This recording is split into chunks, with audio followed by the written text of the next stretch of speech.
Good evening. My name is Mike Weaver. I'm the Executive Director of the Bradley Study Center at Virginia Tech, and we are excited to be hosting this online event this evening. A few housekeeping notes before we get started. Our speaker will share for about 30 minutes, and then we'll have a time of questions from our audience. At any time during her talk and during the Q&A, you may propose a question by using the Q&A link at the bottom of the Zoom window. The chat function will not be available tonight, but we will do our best to address every question that is raised, but we may not be able to get to every one of them. I also want to let you know that the Bradley Study Center will be hosting a film night on Friday, October 23rd at the Study Center, when we will be screening the documentary film, The Social Dilemma, and having a discussion afterwards. This fascinating film, which was highlighted at the Sundance Film Festival in 2020, explores the social implications of the rapid expansion of social media in the world today and is very much worth watching. Because of COVID restrictions, we will only be able to have a limited number of people, but if you're interested in attending, please check our website for more information. There are so many unsettling things happening in our lives today, often all at the same time, that it's easy to describe our age as a time of crisis. We might think that our human experience is unprecedented, something completely new. It is certainly something new to us. But there is wisdom in the past, particularly in the Christian tradition. When the COVID virus first became a big issue earlier this year, there were some words written many years ago, Martin Luther's instructions for Christians in the midst of a plague. And these words were read by many believers seeking guidance about how to live faithfully in the midst of the uncertainty of our moment. C.S. Lewis has also served as a helpful guide during these times, as he reminds us that for his time, world war creates no absolutely new situation. It simply aggravates the permanent situation so that we can no longer ignore it. So what might C.S. Lewis offer us as we reflect on the continuing impact of COVID on our common life and on our call to follow Jesus? Dr. Melody Green will help us think more about these questions. Dr. Green is the Dean of Urbana Theological Seminary, as well as an Assistant Professor of Christianity and Culture and Director of the Christian Study Center of Champaign-Urbana. She earned her PhD in English Studies with a specialization in literature for children from Illinois State University. Dr. Green teaches courses on J.R.R. Tolkien, C.S. Lewis, and the Inklings, as well as other topics related to the intersection of faith and story. Dr. Green has published several articles on these topics, as well as spoken on them at conferences, churches, and other Christian organizations, to include being one of 3 keynote speakers at the first C.S. Lewis in Iceland, speaking alongside of C.S. Lewis's stepson, Douglas Gresham, and Dr. Jerry Root from Wheaton College, Illinois. Let me now welcome Dr. Green. Thank you, Mike. For some reason, I am not able to start my video again. It says I cannot start my video because the host has stopped it. Can we? Oh, thank you. There we go. Thank you very much. So I was really excited when I was asked to do this because recently I've seen a few quotes from C.S. Lewis that have been applied to our current situation. Excuse me. And it's not that the quotes are always being misapplied, but sometimes in the world of social media, pithy sounding bites from individual articles can be removed from them, popped by themselves in a statement that's put out there that people see, and it starts to sound like something different than what the person originally said. So sometimes when we see quotes from C.S. Lewis on the internet, sometimes they're just wrong, and sometimes they are accurate quotes but misapplied, and sometimes they may be even accurate quotes that are pretty much applied correctly, but there's such a bigger context for this. So what we're going to do today is look at two essays by C.S. Lewis, thinking about what they meant to their original audience and what was their original context, and then thinking a little more about how they do or don't apply to our current situation. So the 2 articles are called Learning in Wartime, which was a sermon Lewis delivered in Oxford at the beginning of World War II, and Living in an Atomic Age, which is an essay he actually wrote after the war had ended. Before we look closer at these two essays, however, I would like us to establish a little bit of Lewis's own credibility regarding these topics. Can he really speak on these things? Why should we listen to him? After all, he was an English professor. We all know English professor here, he specialized in medieval and Renaissance literature. Hot topics, right? He's best known today for popular apologetics, for children's stories. What could he possibly have to say about how to survive in troubling times? Well, the first reason I think that we need to be able to listen to him, or we can be able to listen to him, is that Lewis himself lived through some very troubling times. He was actively involved in both world wars in the 20th century. In World War I, he served as a foot soldier in trench warfare in Europe until he was hospitalized in April 1918 with shrapnel wounds on the left side of his body. In that war, several of his closest friends died, including the man who was standing next to him when he was hit. While some of his biographers do really like to point out that there was one thing he did in that war that's really kind of cool sounding, he captured 60 German soldiers alive. He himself downplayed that, and he, in his autobiography, describes his own recollections of that war as primary misery. Constant marching, exhaustion, wet boots, seeing people around you get shot and die, wondering if you're going to be next. It is interesting because he does say in one of his letters at the time that actually this isn't that bad, and what kept it from being that bad was no one's telling you it's supposed to be okay. Everyone agrees it's miserable. But in his autobiography, Surprised by Joy, he stated that a lot of other people have written about World War I. I don't really need to tell you what it was like. If you want to know how horrible it was, you can go read some other books. So war ends, Lewis goes back to school and ends up becoming a professor of medieval and Renaissance literature. I would argue that even though that sounds like it's not really relevant, his focus was to help readers understand the worldviews that shaped medieval and Renaissance literature, and as such, he was very familiar with some medieval concepts that today we're not as familiar with. His whole idea was to help readers who would sit down with a medieval book to help them say, okay, yes, you can now figure out these words, but those don't necessarily mean the same things that we bring to them.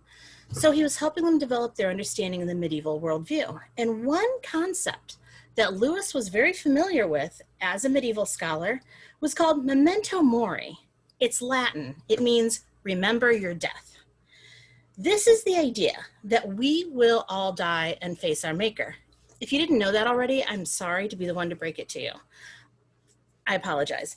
But because we are all going to die and face our maker, we need to live in such a way that makes that matter.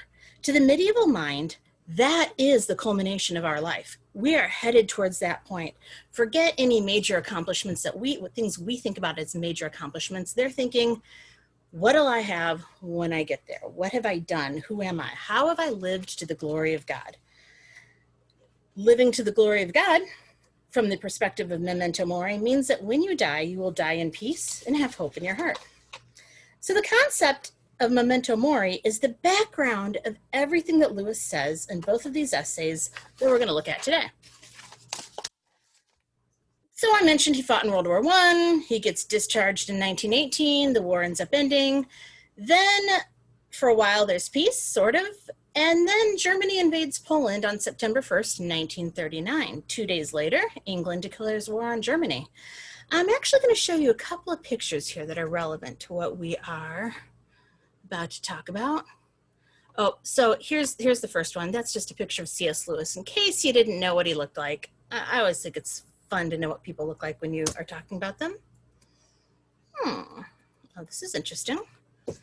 Give me just a moment. For some reason, this does not want to move on. Okay, give me a second here. You know, when I was in college, I always thought it was so funny when teachers would not know how to work their technology. Ever since, that's been me. So let's see if this works. There we go.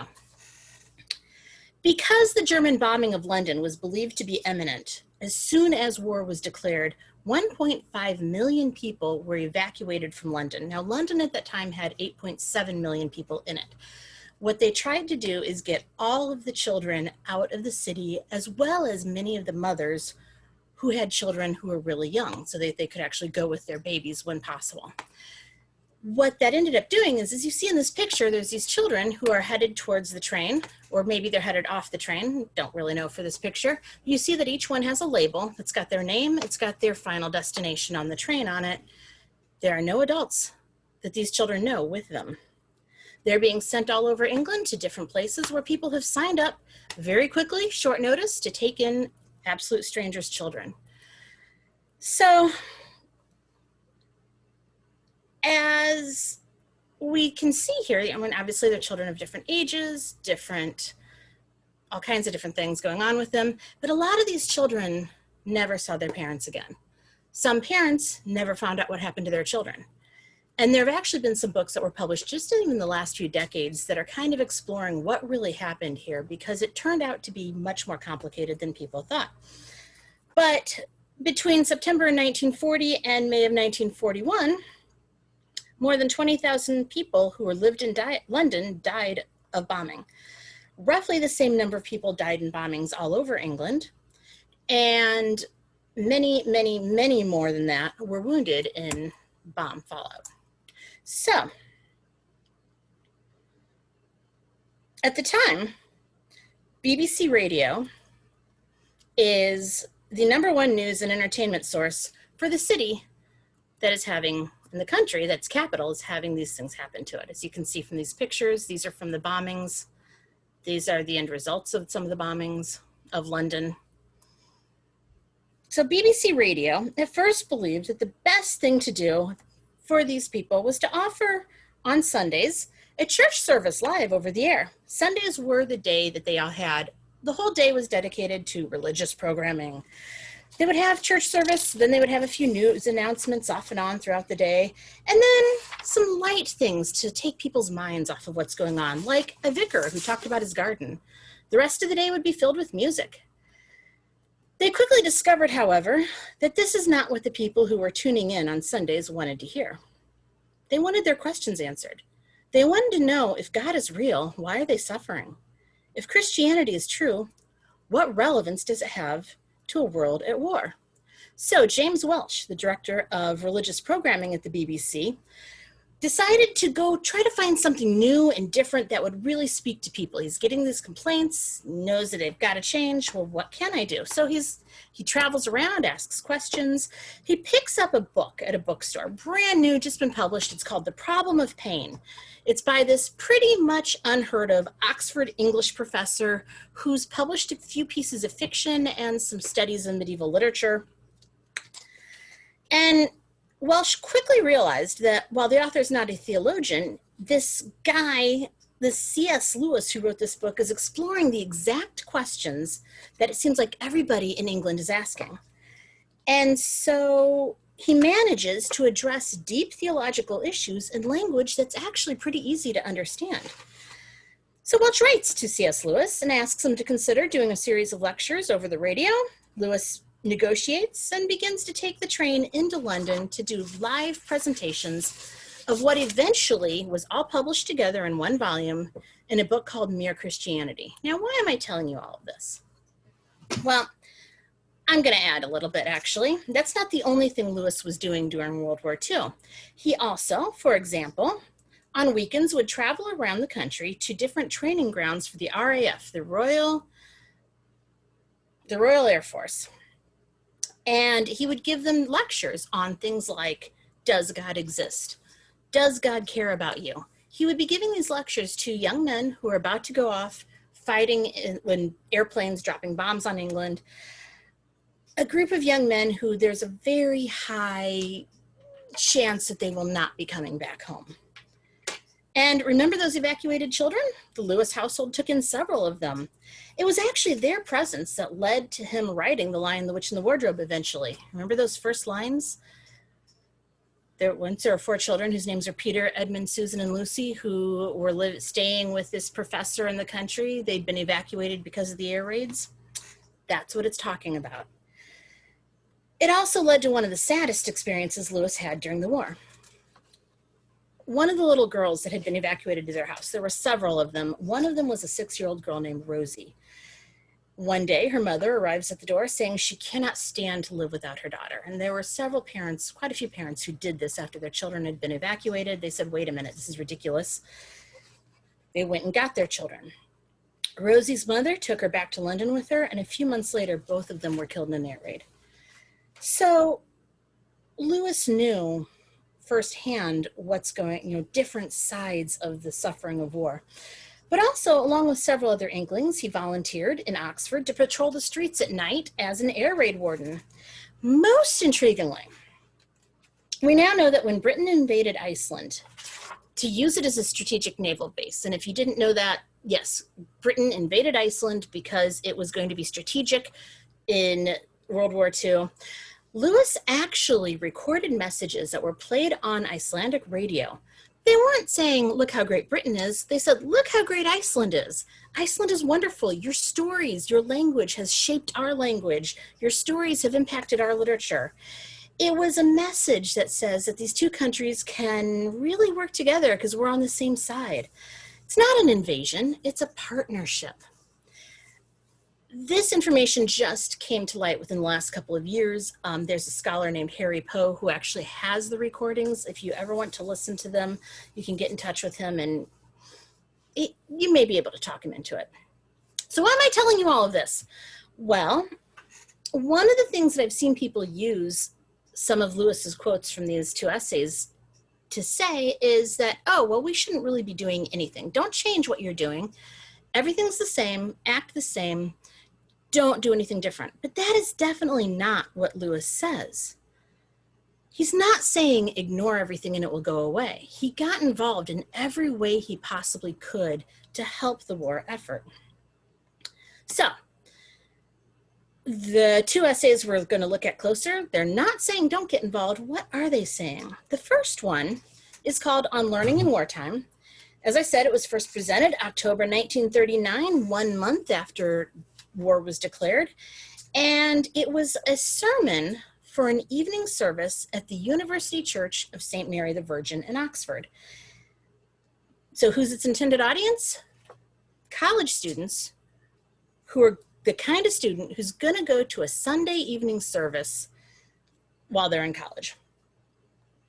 At the time, Lewis's congregation, they're mostly students, they're not just showing up at church, they're facing fears, not just about the possible bombing that's going to happen in London, but they're facing the fact that there's a very good chance that as young, healthy men, they're going to get drafted and they're going to go die in another country. The second essay we're going to talk about is called On Living in an Atomic Age, and it was first published in 1948. After Germany had surrendered, after the bombing of Hiroshima and Nagasaki. And to us today, looking back, it's easy to mistake this for something, a comparative time of peace. But actually, this was the beginning of the Cold War. Britain is no longer a world power. The new emerging world powers controlled a weapon that's unlike anything anyone has ever seen before. No one knows how, like the beginning of World War II, no one knows how long the Cold War is going to last until somebody starts dropping bombs. What's fascinating about these two different articles for two different contexts is that Lewis is much less concerned about the cause of the fear and much more concerned about what people should do with their fear. So both essays begin in a similar manner. They address one question. In Learning in Wartime, the earlier essay, the first question that's asked, Lewis is stating what's on many students' minds. And here's what he says. What is the use of beginning a task which we have so little chance of finishing? Or even if we ourselves should happen not to be interrupted by death or military service, why should we, indeed, how can we, continue to take an interest in these placid occupations when the lives of our friends and the liberties of Europe are in the balance? So that's how the sermon begins. The essay on living in an atomic age begins with a much more broad, but a much more straightforward question. How are we to live in an atomic age? In both cases, there are things outside of the individual's control that can at any moment take their life or take their friends, their family, their health, the things that make life matter. Or so we think. How does one live in such a time? And in some ways, so there's two questions. In some ways, the answers Lewis gives are very much the same. A common meme that's floating around comes from on living in an atomic age. And it's the response he gives first to that question, how should we live in an atomic age? I am tempted to reply, he says, why, as you would have lived in the 16th century when the plague visited London almost every year, or as you would have lived in a Viking age when raiders from Scandinavia might land and cut your throat any night, or indeed as you are already living in an age of cancer, an age of syphilis, an age of paralysis, an age of air raids, an age of railway accidents, an age of motor accidents. It's easy for us to stop there. In fact, as many people do. But notice he begins this with, I am tempted to reply. That means that this is not all of what Lewis wants to say on the topic. Stopping here is missing the bigger picture. In both the essay and the sermon, Lewis points out to his audience that the current situation is nothing new. Everyone has always been going to die. Again, if you didn't know that, I'm so sorry. Hate to be the one to break it to you. As he points out on Learning in Wartime, most of us alive right now are actually not even just destined to die, but destined to die in a rather unpleasant way, whether in a war or not. So what the outbreak of war and the new awareness of the power of the atomic bomb do is remind us that death is imminent. It may come at any moment. We need to be ready for it. In both essays, Lewis reminds us that really this has always been the case. So as humans, we've always been living in the same situation. It's just easy to forget when there's nothing drastic to remind us of it. Remember that whole memento mori thing? This is what Lewis is talking about. We have more fear and concern now because we have forgotten our own deaths. So the two essays have different audiences and purposes. They share a similar main point. They answer their questions in different ways. In On Living in an Atomic Age, Lewis acknowledges that part of the fear is not just one's own death, but the death of all humanity, the death of life as we know it, the death of civilization. I know I've heard people talking about those things floating around. What if in current events? But Lewis argues that while this seems huge, these questions may not be as important as we think. After all, both science and the church have been telling us all along that the earth will not last forever. Now here's where we can see Lewis's intended audience and how it directs his writing. The essay on Living in an Atomic Age was not written for a strictly Christian audience. The sermon definitely was. So Lewis engages some of the types of thinking that he developed in those BBC radio programs to kind of catch non-Christians' attention, and he uses it in this essay. He states that if we're materialists, instead of saying, hey, as Christians, here's what we should be thinking, he says, well, if we're materialists, if we believe that the world is all that exists, there's some ways that this question of the world coming to an end is the most important thing. And in some ways, it doesn't really matter at all. If we are materialists, we're left with three options. We can just give up and commit suicide because nothing means anything anyway. We can live incredibly hedonistic lives and just do things that sound like fun because nothing means anything anyway. Or we can choose to defy the universe and deliberately live lives that work towards goodness, justice, and so forth in the temporal here and now. He calls this defying the universe because it's based in a value system that cannot be explained by the universe itself. He goes on a little bit to explain why Christianity does fit that value system and gives us a reason for it, and that there is someone outside of nature that created. And if we believe that, then nature becomes something different altogether. If we acknowledge that nature is not all there is, as Christians do, then we must choose to live as though eternity matters to us. And while that sounds nice, in Lewis's mind, that can be a very uncomfortable practice. That means as Christians, we need to follow different rules than those the world follows. It means that, in his own words, we need to, and here I quote, follow, in private or in public life, the law of love and temperance, even when they seem to be suicidal, and not the law of competition and grab, even when they seem to be necessary to our survival. For it is part of our spiritual law never to put survival first, not even the survival of our species. We must resolutely train ourselves to feel that the survival of man on this earth, much more of our own nation or culture or class, is not worth having unless it can be had by honorable and merciful means. Wait, what? Survival itself is not the most important thing? Lewis is here actually declaring a long-held belief throughout the history of Christianity. Our character and how we treat others is more important than our continued life here on earth.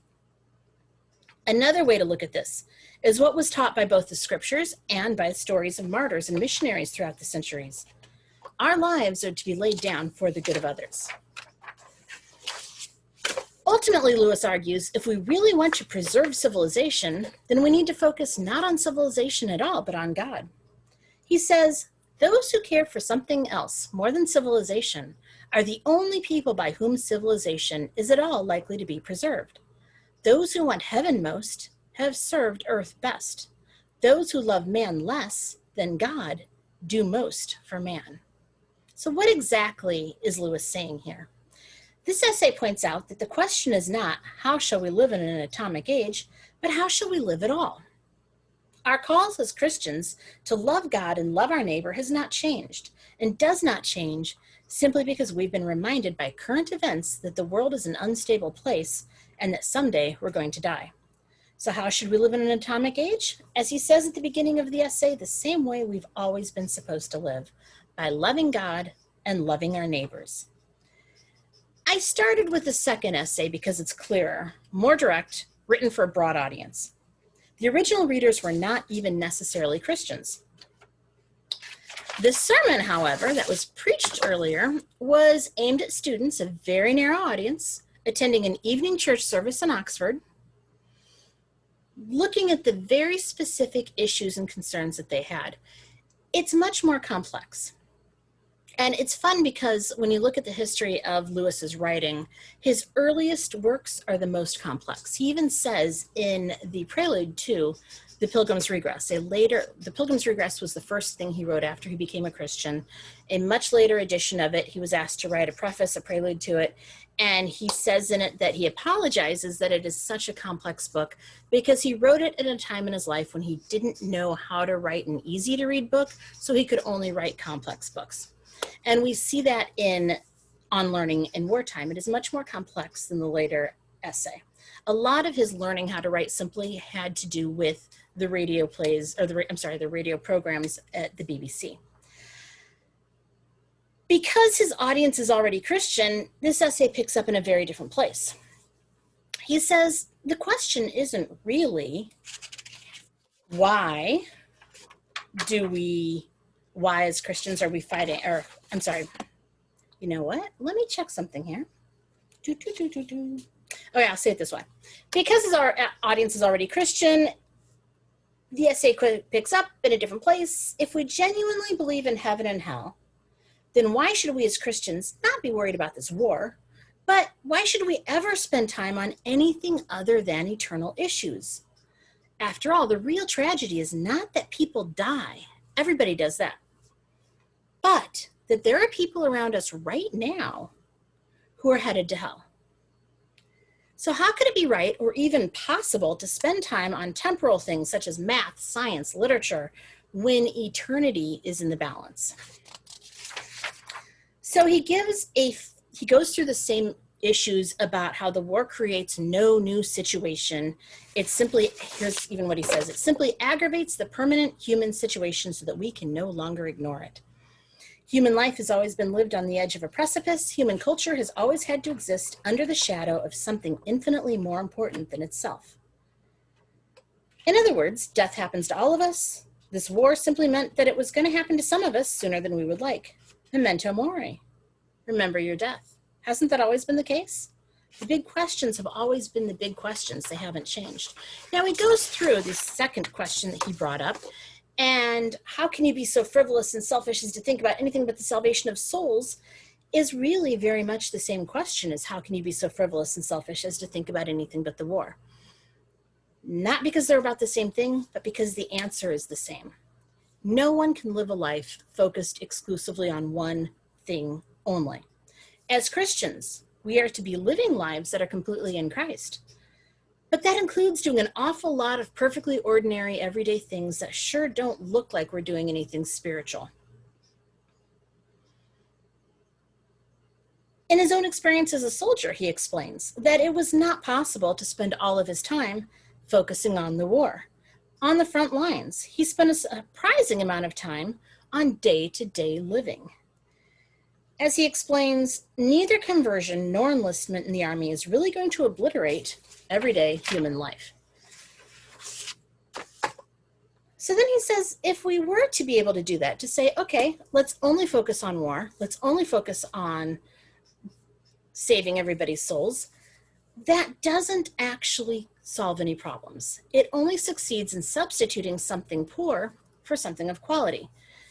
If you deliberately choose not to engage in cultural products, for example, if we deliberately as Christians choose to step back from film and art and other such things, literature, you're going to still engage in story. You're still going to end up consuming books and movies and listening to stories.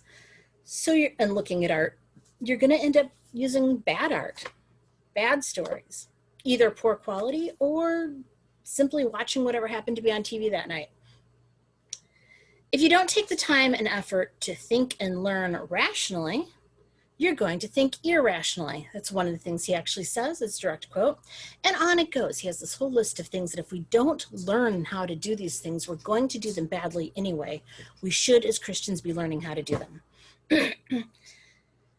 It's not that you're not going to engage and choose to do only things that focus on the war, or choose to do only things that are focusing on reaching lost souls, but you're going to engage in bad things that are not good for you or the people you come into contact with, whether that's illogical thought, which was important to Lewis, how people thought and thought patterns, or stories that just aren't that helpful.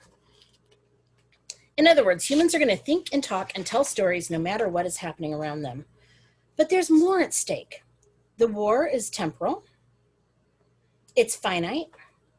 God is infinite and infinitely involved in every aspect of people's lives.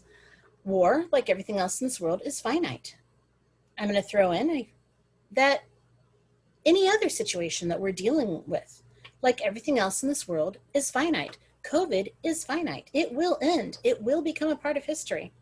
God, however, is infinite, as are his claims on our lives. Lewis put it this way: there is no question of a compromise between the claims of God and the claims of culture, or the claims of politics, or the claims of anything else. God's claim is infinite and inexorable. God has a claim on every aspect of our lives. Lewis goes to point out, however, that Paul expects his readers, after their conversions, to continue with their day-to-day activities. Paul has a lot to say about day-to-day activities. Lewis adds that Jesus himself not only engaged in day-to-day activities, but we see him going to a party. He goes to a wedding, and not only does he go, but he provides some pretty good wine. He reminds his audience, that is Lewis, not Jesus, sorry, that throughout the history of the Western world, education and the arts have usually flourished at times when the church has been predominant.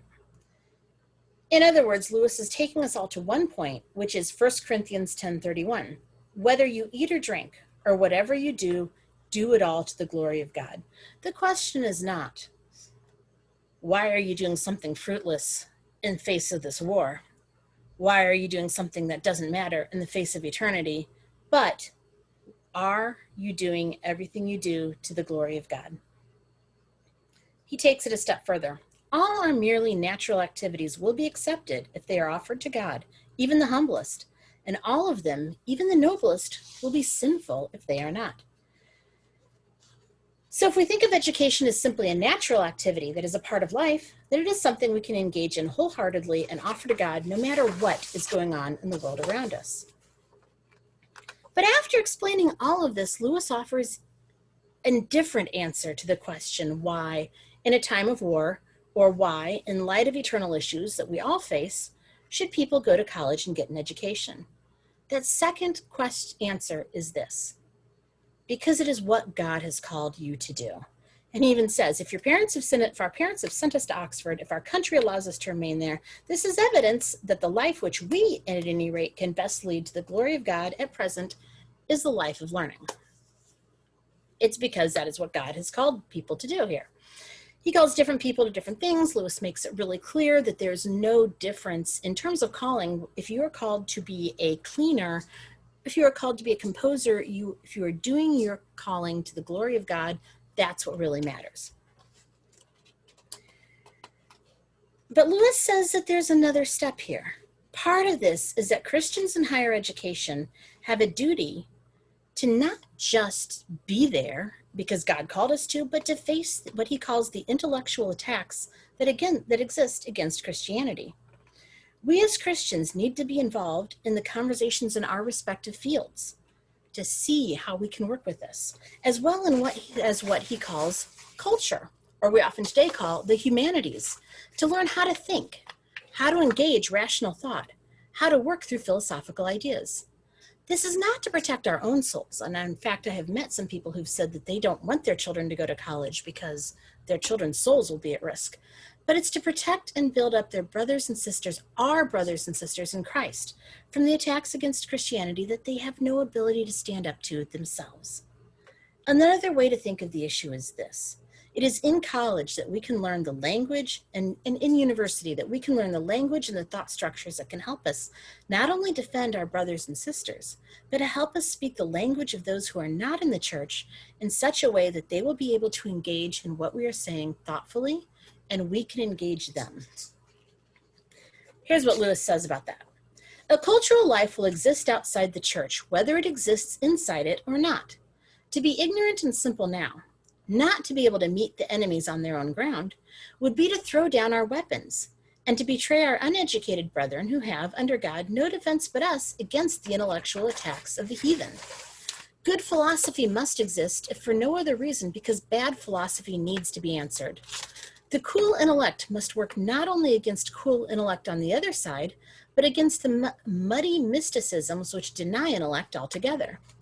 Most of all, perhaps we need intimate knowledge of the past. Not that the past has any magic about it, but because we cannot study the future, and yet we need something to set against the present, to remind us that periods and that much which seems certain to the uneducated is merely temporary fashion. What's happening, the way people are thinking and acting now, is merely temporary fashion. So as Christians, we need to remember our calling. Whatever situation we find ourselves in, remember your calling. But Lewis wraps up this article by pointing out that in difficult times, there are three enemies that can stop us from living out that calling. And hint, death is not one of them. The first he calls excitement. Lewis means here the emotional excesses of any sort that distract you from doing your work. They're the things that tend to lead us to say, well, this isn't a good time to be working on that. I just moved. I just got sick. I just have these family members who I have to take care of right now. It's not a good time to try to do my education. The reality is that there is never a good time. You must continue your work in the face of difficulty and trouble. The second one is frustration. The fear that you will not have time to finish. Why start something if you know you cannot finish it? But that's the point. We don't know. We don't ever know. On the one hand, Lewis argues, no one's work is ever done. It's not done until God tells us that we're done. We need to trust God with our own time. He is the one who knows whether or not our work has been done, not us. The third one is fear. Lewis acknowledges that fear itself is not a bad thing. He reminds us that Jesus himself expressed fear in Gethsemane. But fear can paralyze and stall us. Instead of letting the fear of death stop us from doing what God has called us to do, we should instead engage that concept. Remember your death. Use it to help you do the things you are called to do. Remember the future, what's ahead of us, instead of reacting in fear against what may happen. So really, both essays come to the same conclusion. How should we as Christians live, not only with our current fears, whatever they are, COVID, everything else going on, but at any time? We should live out the lives that Christ has called us to. We should love our neighbors. We should love God. And memento mori, we should remember our death. Thank you. So let's see here. I believe we've got, Melody, you're gonna have to give me host again. Oh, okay. Let's see. How do we do that again? Just a second. So while you're doing that, I'll go ahead and share that we'll take a few questions. We have a couple questions on the Q&A. If anyone has any questions, please do post them on the Q&A, which is there's a link at the bottom of the page for you to be able to do that. And we got a couple of those questions right now that I'll do first. And so the first one is actually, I have two different questions that are related, and I'll read both of them. On learning in wartime, Lewis talks about how we cannot spend our whole lives focused on one thing. And if we attempted to do that, we would simply engage in poorer versions of those activities. Can you think of any examples of this? And do you think that social media has in any way shifted this? And then another question that's related to that is, how does social media change or create new factors in society from Lewis's day? So a good question related to social media and how that changes things. Excellent questions. So let me start with the first one. The idea, okay, I'm sorry, could you repeat the first part of the first question? Lewis talks about how we cannot spend our whole lives focused on one thing, and we would just engage in poor versions of those activities. Social media might certainly be one of those examples that we would have today that Lewis wouldn't have any on. And do you have any thoughts about social media? Okay, because actually I'm going to backtrack a tiny bit. When I think about the idea that if we don't engage with the good things, we're going to engage with the negative things, I think there's multiple ways that goes besides social media. So I want to start with those and then move to social media. So one example is the art that when I was growing up, you would see in churches. There was always just a certain set of pictures of Jesus and things like that, that they're not bad, but when you're exposed only to that kind of art and you miss what is happening in the art world, you don't have an ability to communicate with other people who say, oh, I love pictures, I love art. Here's a picture. Here's the picture I had in my church where I was growing up. Now that sounds silly, but I've actually had some really fascinating conversations with some of the students at the seminary about this. One who was an art major and became a Christian in grad school. The other example that's outside of the realm of social media is, for example, when I was growing up, I'm taking this, yeah, this is another example of that. So things like Christian comic books, Christian fiction can become a cheaper imitation of other things. And the reason I said Christian comic books is when I was a kid, my eye doctor had these little tracts, they were called Chick tracts, in his doctor's office. And the only comic books we were allowed to read in our house were the Spire comics. I don't know how many of you guys know what those are, but they were classics of Christian literature rewritten for children in comic book form. So you're reading Corrie ten Boom and The Hiding Place and all about being in a concentration camp when you're 8 years old in a Christian comic book. So these Chick tracts had all these not so good messages about what Christianity is and isn't, but it was really cool because they were the comic books in my doctor's office and we could read them. The other extreme is what happens when, I'll say it this way, I've met families that have said there are certain books that they do not want their children to read because, well, they heard somewhere that that's not good. They're well-written books, they're high quality art. They haven't heard about this other book over here, so that's okay to read this because no one has told them on Christian radio that you shouldn't be reading that. And sometimes those kids have ended up reading things that the parents would have been horrified if they knew what was in it. So that's one, and how even they're not good literature. That's one example, is these kinds of things that we're making these rules about that, oh, because we are going to live as good Christians, we're only going to do this, or we're only going to review this. In some ways, I mean, obviously we need discernment. In fact, I'm thinking right now of an example. I apologize if this gets on anybody's whatever, but I know a family that did not allow their children to read the Harry Potter books because they had heard on Christian radio that they were evil, but they allowed those same children to watch all of the Game of Thrones movies because they hadn't heard anywhere that they were evil. Like, if you know the contents of Game of Thrones, there's some issues there. So that's one category of how if we don't engage in good things, we will end up engaging in bad things. Then we get social media. I'm so glad to hear that you're going to be doing that movie, The Social Dilemma. I actually haven't seen it yet, but I keep having people talk to me about it. And I know someone who's part of the group. I don't even know all the details, and I apologize, but I know someone who's part of the group that made it. And that person's kind of horrified that I haven't watched it yet, but I've heard it described very well. So social media is set up to pull us away from other things. That's the thing I keep being told. And social media is designed to suck us into this world where we get short sentences, quick ideas, move on to the next thing. You got to know what's happening next. You can't miss out on anything. Your friends are going to post something else, then they're going to post the next thing. Oh, you missed all of that. It's fast. It gets you to think fast. And it gets you addicted and hooked in a place that so much of what happens there in the long run isn't really going to matter that much. Does that answer the question? I feel like I've babbled for quite a bit. Thank you.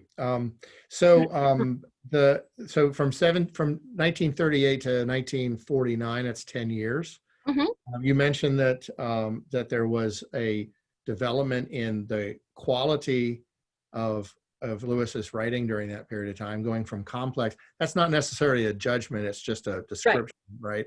That there's a different way of writing that he does.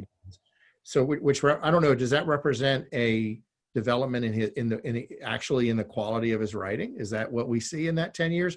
And the other question I want to kind of connect with that is there theological development taking place in Lewis during this period? Can you place these two writings in his own spiritual autobiography? I like that a lot. Both, I would say yes. When you're thinking about his own writing style, he himself admits that his style got better in that preface to Pilgrim's Regress, that when he started writing, well, when Lewis was young, before he became a Christian, his number one goal, besides being an English professor, is he wanted to be known as a poet. He wanted to be a famous poet. In fact, he wanted to be so famous, this is an aside actually, but he even says in one of his letters to a friend named Arthur Greaves that he wanted someday, after he died, to get a stone memorializing him for his poetry in Poets' Corner in Westminster Abbey. Now, for those of you who don't know, Poets' Corner in Westminster Abbey is where in England, any poet or author of any sort who has really had a huge impact on British literature that has changed it, they're memorialized there. Some are buried there, some just have a stone with their name on it. So Lewis, the young Lewis, that was his goal. Funny thing, when Lewis didn't care, after he became a Christian, he didn't care anymore about all of that. And as his spiritual life develops, you can see where he even talks about pride as a sin that he struggles with. In 2013, a stone was put in Westminster Abbey honoring C.S. Lewis for his Christian writings. So it's a very interesting, fun little aside there.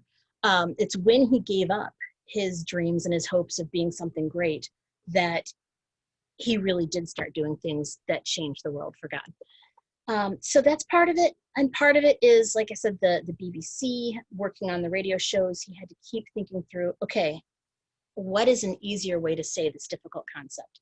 Because his audience there was not the college students he was used to talking to. So we see that development in his writing style. We also see a development of humility. I think I just said that actually. That he himself recognized that the younger Lewis was a bit of a jerk. And the younger Lewis was pretty proud and arrogant. And those are things that he had to work through. And it's fun because even some of his very late stuff, he accuses himself of that while he's doing all these really humble things for other people. So anyway. Could you say then that Learning in Wartime has a bit of pretension in it?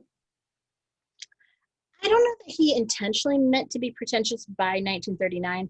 I think it's that the pretension is gone, but the ability to communicate in a different way is not.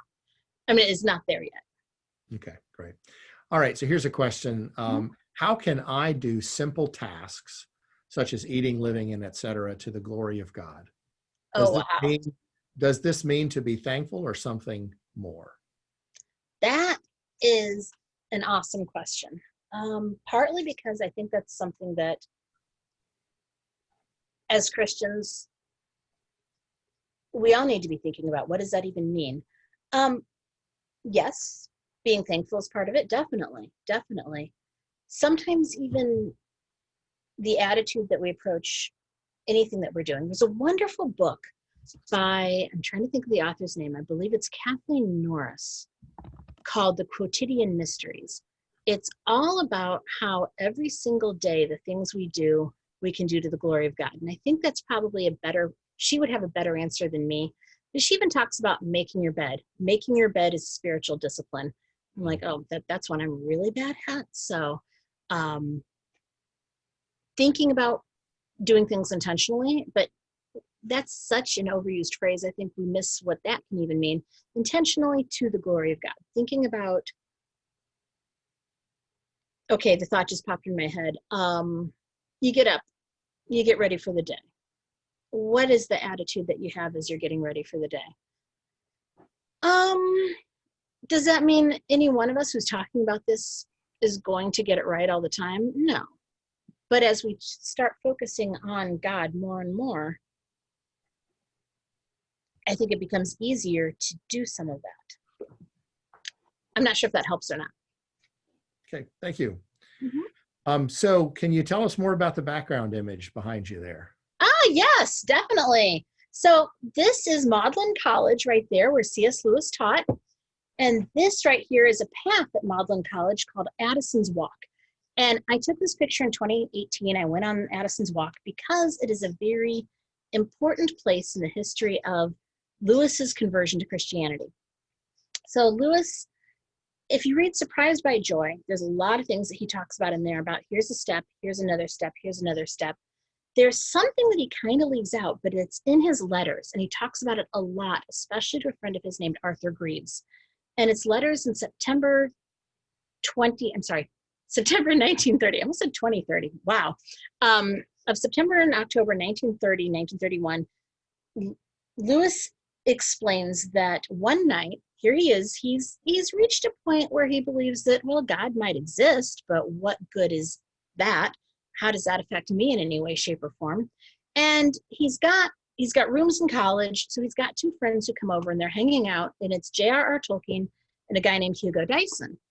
And they decide late at night, because you can do that, to go on this path. It's part of the Magdalen College grounds. It is actually, even though the tower is way over there, it's actually in the walls of Magdalen College.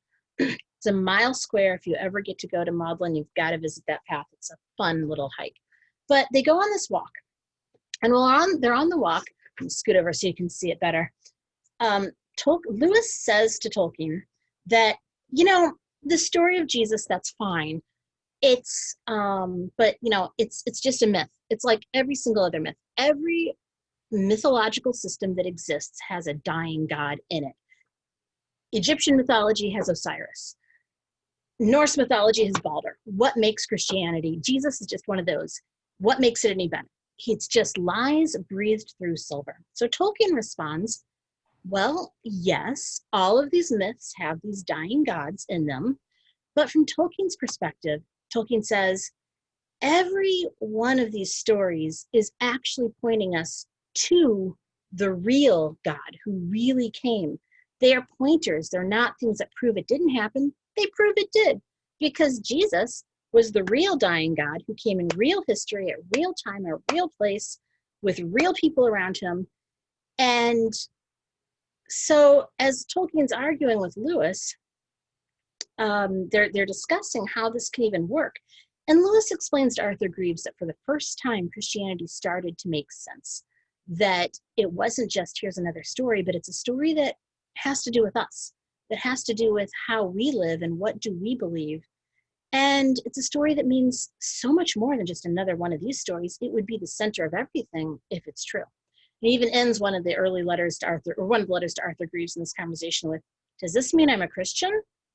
Well, it means that I'm pretty sure that it really happened. And then in his autobiography, Surprised by Joy, he actually says that a few days after, he gives a date, and it's a few days after that letter that he became a Christian. He got in his brother's sidecar on his brother's motorcycle. They're driving to the zoo. When he got in the sidecar, he wasn't a Christian. When he arrived at the zoo, he was. So Addison's Walk is where Tolkien and Lewis had this conversation. And fun extra trivia, if you are a Tolkien fan, there is a poem that Tolkien wrote called Mythopoesis that is called, the subtitle is To One Who Hates Myths by One Who Loves Myths, or something like that.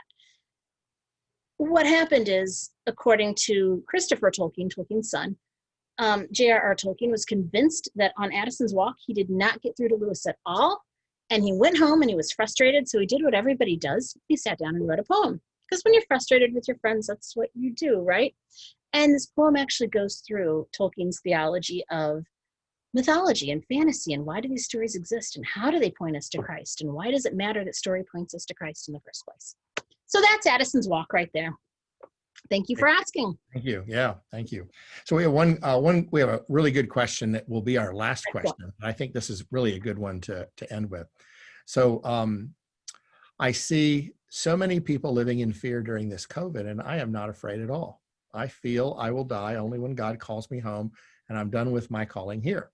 Some people get mad at me for not being so paranoid. I wear a mask when it's called for, but I prefer breathing without it. What do you think C.S. Lewis would do now? That's a really good question. I think the answer to that question is actually in the end of the essays, that what is it that Christ is actually calling us to do? Is he calling us to do what is most comfortable for us? Or is he calling us to love God and love our neighbors? It's also an interesting question, because I'm gonna suggest that it's possible that what sometimes people are reading in other people as fear is something else. It's that same way where Lewis, remember, he talked about how, I talked about how he did all the things he possibly could during World War II for the good of other people, for the good of the war effort, from speaking on the radio to taking in children who were evacuated to being an air raid warden at night. So he's not sitting there saying, well, it doesn't have anything to do with me. I'm not afraid. I don't have to do anything. He's saying, what is a good way that I can serve other people? How can I serve my neighbor through this? I think that's the real answer, is instead of automatically assuming that everyone's doing things from a different perspective than us and we're right and they're wrong, thinking about how can we serve our neighbors best? And if they are right, if you are right and they are wrong, is that really a problem that you still tried to serve them? But I think that's an excellent question. Yeah, great. Well, thank you very much. Melody, thank you for your presentation and for taking these questions. It's been a really engaging period of time. I really enjoyed it. I'm sure other people have as well. I also want to thank the folks that came and participated and were with us, and some of the folks that asked questions. So thank you very much. Just one quick announcement.